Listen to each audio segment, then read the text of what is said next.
Hey guys, welcome back to Iceland. I stayed in the Geothermal campground for a couple days and I decided to take it easy. It's been a few days since I arrived to Iceland and laundry was calling my name. I didn't want to spend any money to use their washing machine, and so I decided to do it myself. Besides, I had nothing better to do. Conveniently enough, they had these sinks. Perfect for washing clothes. Due to the ridges on the sides, they're specifically designed for hand washing your clothes. I felt like I was going back in time, just like grandma used to do.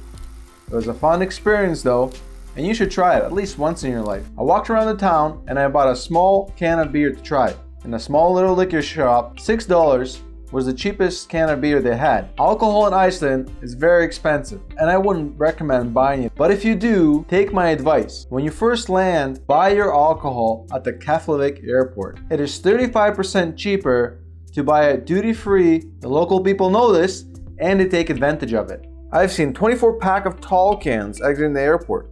I went back to the camp where I met a guy from Russia. He was traveling alone in a rental. He was driving back to Reykjavik and he was planning to make a few stops to see some of the attractions on the way. When you're traveling, it's very easy to meet other travelers. It is very easy to share stories, give and take advice, share food, or camping fuel. You either don't need it or you just feel like sharing. People might be leaving the country and they don't want to take any leftovers with them. They can't take camping fuel on the plane anyways. This is very common. This is how I got a bag of buckwheat from my new friend. Thanks, buddy. You're welcome for lunch. Later, we both tried Hakarl, fermented Icelandic shark, known for its strong taste and smell. This is a famous national dish in Iceland. Some other travelers left a container full of this stuff and we couldn't help but try it. The smell reminded me of a rotten onion, but the taste was much better. It was very fishy and it takes some time to get used to it. After all the fun, I decided to join my new friend in a tent heading far north again. One night at the campsite was $11 per person and the showers were an extra $2.30 for 5 minutes. I kept eating from the food supplies I brought from home and the stuff I've been buying at the grocery stores. I continued to keep the budget low. I would spend 15 or 10 or nothing at all depending on the situation. And so we headed to a neat little spot where we could take a dip at the Seljavallalaug swimming pool. Hidden in a valley, this place was tricky to find. We went up and down the road until we finally found a sign that pointed us in the right direction.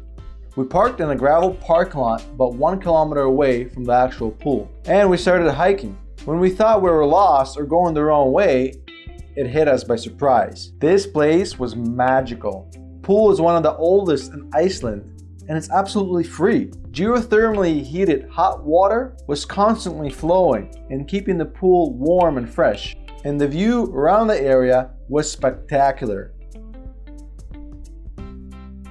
We could have stayed there all day.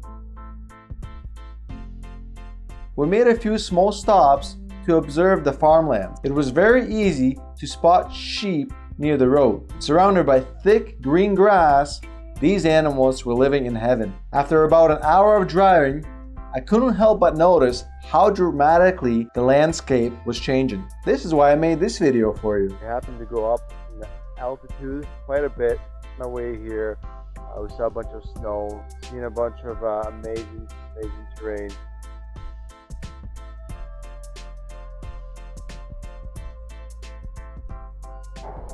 Kind of a valley here. Looks like we've had people drive into here. It could be actually a cool little area here to throw a massive party. Keep going to the left. Now you got a whole different atmosphere. Next, we headed to Kleifarvatn Lake. There was nobody else around us. Surrounded by dense fog, this place was very peaceful and relaxing. 97 meters deep, this lake is one of the deepest in Iceland. There is an old tale about a monster in the shape of a worm and a medium-sized whale that lives in the lake. Thankfully, we were pretty lucky we didn't see the monster. Just beside the lake was Seltún Geothermal Area. We have arrived at the Geothermal Area. It is an epic place. Beautiful, it's colorful, hot, and cold at the same time.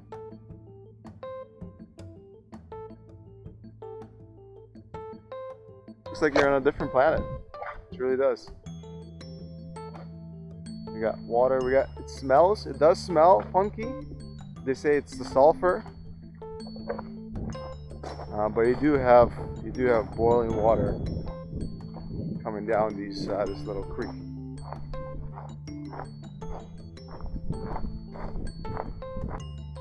This was a massive change in landscape. Once you walked in, it felt like you were on a different planet. The stinky sulfur smell coming out of the mud pots was a bit distracting, but manageable. Speaking of mud pot, water is boiling, therefore you can cook things.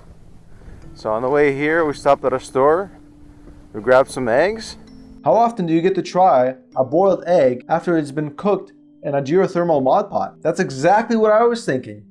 Let's see what happens. I already put them in for the last 2 minutes. What's that? Is that the egg?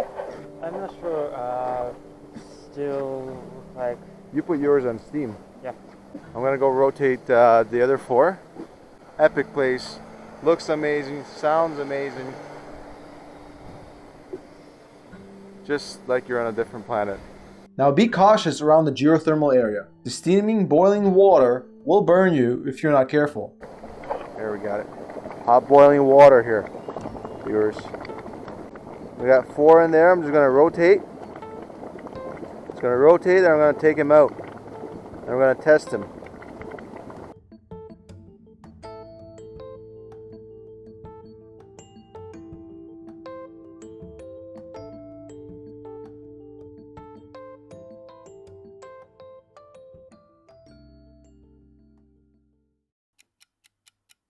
That's right.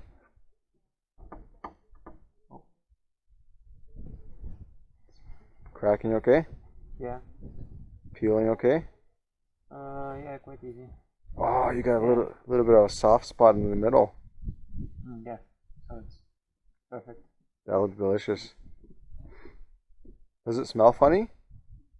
Like sulfur? Like usual. Okay. No different than any other egg. I'm excited.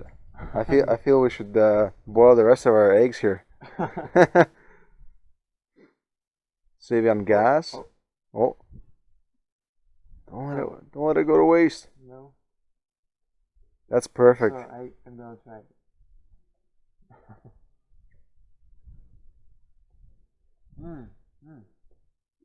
Perfectly done. Yeah. Okay, I'll get my own. Here you have it, ladies and gentlemen. Eggs boiled in Iceland on the geothermal area. Took us about 5 minutes and we're done. We're ready to eat. After our egg and bread dinner, my good friend has dropped me off at a campsite in the town of Voyar. This was another great experience with a fun and helpful friend from Russia that will never be forgotten.